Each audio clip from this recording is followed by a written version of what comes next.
Olá! Hoje vamos para um lugar onde a escuridão é mais antiga e consciente. Estamos falando de um dos clãs de vampiros mais temidos que existem, os Tsimichei. Os materiais que temos aqui usam palavras que vão muito além de vampiro. Falam em demônios, alienígenas, sabe? O tipo de monstro que assombra os pesadelos até de outros monstros. E a pergunta que não quer calar é: o que transforma uma criatura em algo tão fundamentalmente errado? É isso que vamos investigar. As origens, os poderes grotescos e a mentalidade que desafia qualquer lógica humana. E essa mentalidade é o ponto-chave. A história deles não é só sobre poder, é sobre filosofia. Uma filosofia de transformação que vai, assim, muito além do físico. Eles são famosos por esculpir carne e osso como um artista, mas o objetivo dessa arte é algo que nos força a questionar o próprio conceito de existência. Certo, vamos começar por aí. Para entender o monstro, a gente tem que voltar ao início. A origem do clã mais monstruoso foi, e ironicamente, um estudioso da natureza. Quase um druida. Como que isso se transforma no horror que eles são hoje? Essa é a grande tragédia na origem deles. O fundador, conhecido só como o Ancião, era exatamente isso, um sábio com uma conexão profunda com a terra, os animais, os elementos. Ele não era um conquistador. E foi essa maestria que chamou a atenção de Enoch, o filho de Caim. Mas a transformação dele não foi um abraço comum, sabe? Não foi a criação de um novo companheiro. Os relatos descrevem que Enoch usou o estudioso como um recipiente para despejar toda a sua própria amargura, sua maldade, sua escuridão. Ele não criou, ele corrompeu. Então, o primeiro Tsimice não foi só transformado, ele foi envenenado na própria alma. O resultado foi, como diz um dos textos, uma casca de pura malevolência. E isso teve consequências imediatas, certo? Consequências cósmicas. Dizem que o próprio Caim, ao ver a criatura que o neto dele havia gerado, ficou horrorizado. Ele impôs uma maldição diretamente no ancião e em toda a sua linhagem. Eles estariam para sempre ligados à sua terra natal. Para descansar, para se recuperar, eles precisam dormir sobre o solo de onde vieram. Uma prisão. Eles são reis dos seus castelos, mas não podem sair do seu reino. Que irônico.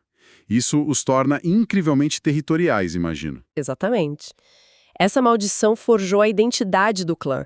Eles se tornaram os senhores absolutos dos seus domínios porque não tinham outra escolha, entende? A terra não é só um refúgio, é parte da existência amaldiçoada deles. Isso explica a obsessão por controle e por propriedade que define o clã até hoje. O domínio não é um luxo, é uma necessidade existencial. Ok. Essa maldição os prende à terra, os torna esses tiranos territoriais. Mas o que os torna tão temidos? Não é só por serem senhores de castelos, né? Deve ter algo mais. Algo nos poderes deles que causa esse pavor todo. Com certeza. E esse algo mais tem um nome: vicissitude. É a habilidade que define o horror Tzimisce. A capacidade de moldar a matéria viva, carne, osso, órgãos, como se fosse argila. E uma das crônicas que a gente analisou deixa bem claro: isso não é uma doença ou uma magia externa. A teoria é que essa habilidade é uma evolução distorcida daquela maestria elemental que o fundador tinha. Em vez de moldar a terra e as plantas, seus descendentes aprenderam a moldar a própria vida. É uma distinção fundamental. Não é como a disciplina metamorfose dos gangrel, que é focada em transformar o próprio corpo em garras ou asas de morcego. A vicissitude permite que os Tsimiche alterem a si mesmos, sim, mas o que é realmente aterrorizante é o que eles fazem com os outros. É um poder que se impõe sobre a forma alheia. E aqui a coisa fica realmente perturbadora. Os exemplos nos textos são de embrulhar o estômago. Eles não usam isso só para lutar. Eles criam arte. Peraí, eles podem, por exemplo, pegar as costelas de alguém e puxá-las para fora do corpo sem quebrar, para criar uma espécie de exoesqueleto, e a pessoa continua viva durante o processo. Viva e, na maioria das vezes, perfeitamente consciente. Outro exemplo descrito é a criação de bocas extras no torso ou nos braços de uma vítima, bocas que podem gritar ou morder. Mas talvez o mais assustador seja a simplicidade de um dos atos. Um Timis que pode passar os dedos pelo rosto de alguém e, como se estivesse limpando uma lousa, remover os olhos, o nariz e a boca, deixando uma superfície lisa de pele. A vítima não pode ver, não pode respirar, não pode gritar. Nossa, e o que eles fazem com essas esculturas vivas? Eles as usam como decoração. Suas fortalezas e castelos são adornados com essas abominações agonizantes. Não é só uma tática de terror para intimidar invasores, embora funcione muito bem. Os relatos sugerem que eles genuinamente apreciam esteticamente essas obras. É uma galeria de arte que celebra o poder absoluto deles sobre a forma física. É a expressão máxima da filosofia deles. Se a forma é impermanente, por que não torná-la minha tela? Essa ideia de dominar completamente um sistema, seja ele um corpo ou um conjunto de regras, de entender cada peça e poder reconstruí-la como quiser, é uma mentalidade muito específica. De uma forma bem mais sombria, lembra um pouco o tipo de dedicação que se vê no universo dos RPGs. É uma conexão interessante.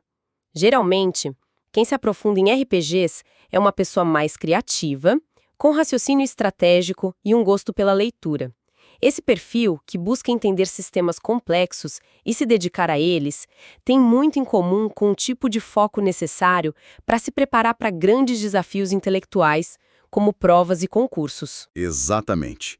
Seja para o vestibular, um concurso público, uma carreira militar, a prova da OAB ou a residência médica. A lógica parecida.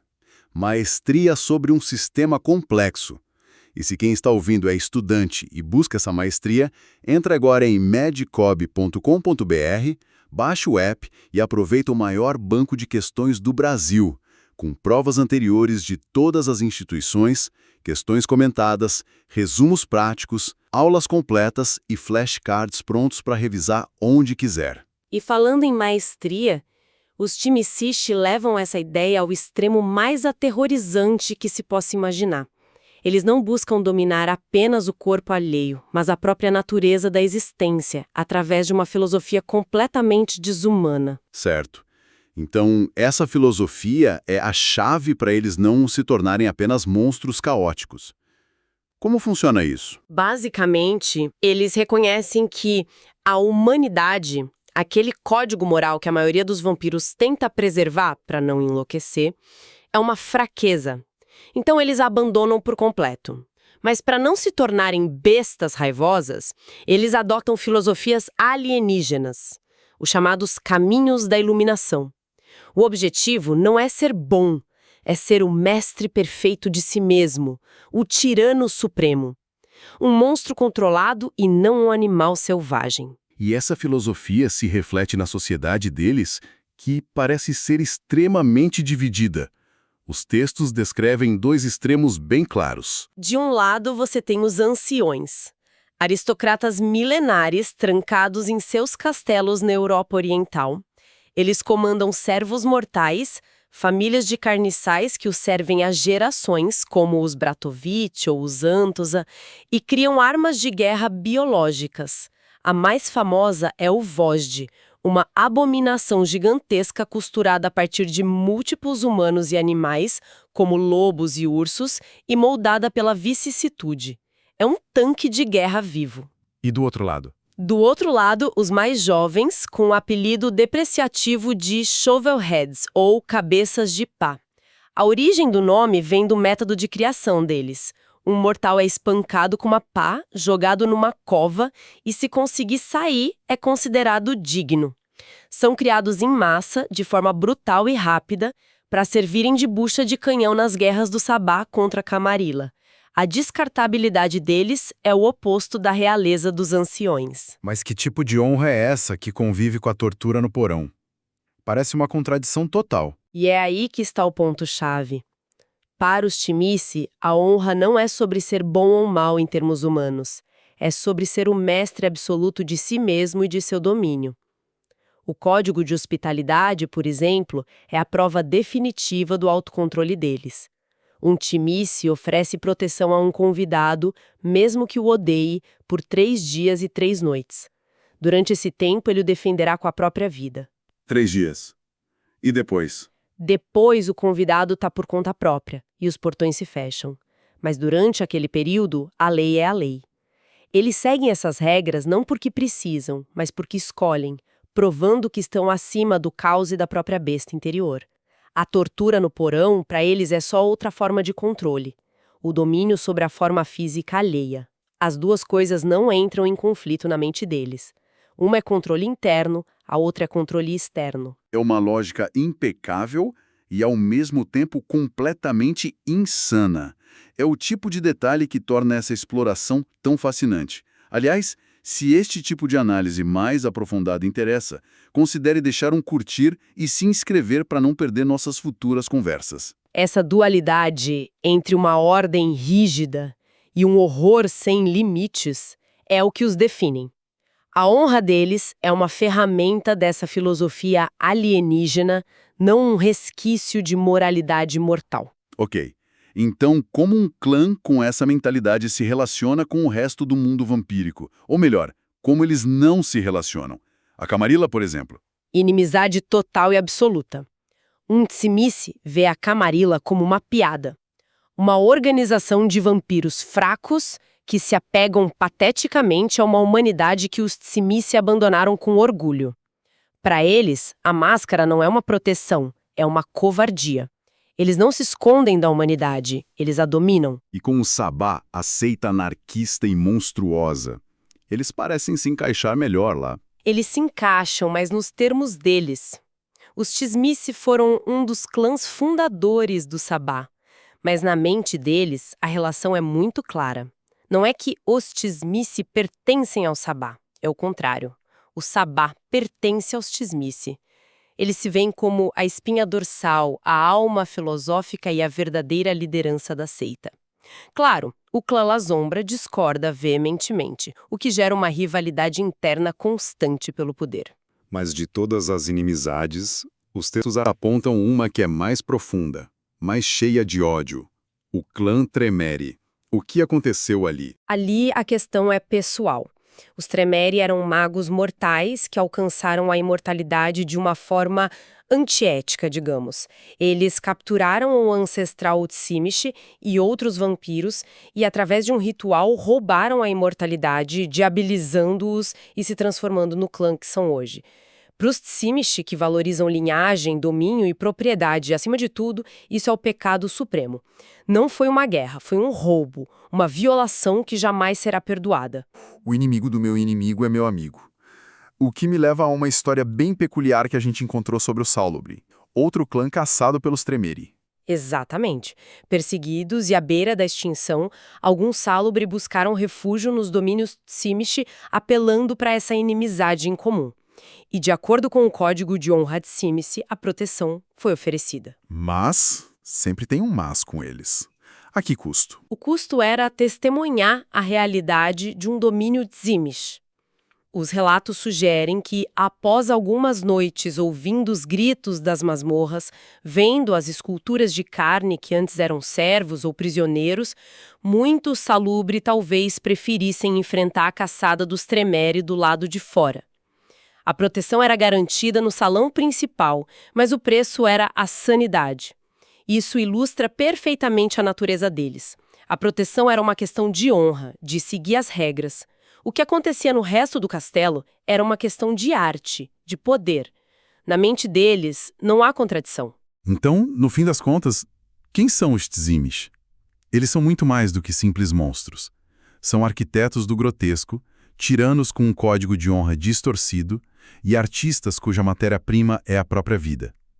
Eles representam a ideia de abandonar a humanidade, não para virar um animal, mas para se tornar outra coisa. Isso, em essência, é uma rejeição completa da condição humana, não em favor da selvageria da besta, mas em busca de uma forma calculada e, na visão deles, transcendente de monstruosidade. Eles são alienígenas mesmo entre os vampiros, definidos pelo seu domínio absoluto sobre a forma física e por essa busca incansável para se tornarem a expressão máxima do tirano perfeito. O que nos deixa com uma última reflexão que vem direto dos textos. Eles dizem que os Tzimist criam suas esculturas de carne não por necessidade nem por estratégia, mas por puro deleite em seu próprio poder. E isso me faz pensar. Quando o poder de transformar o mundo, ou mesmo um único corpo, se torna absoluto, o que impede a arte de se tornar uma atrocidade?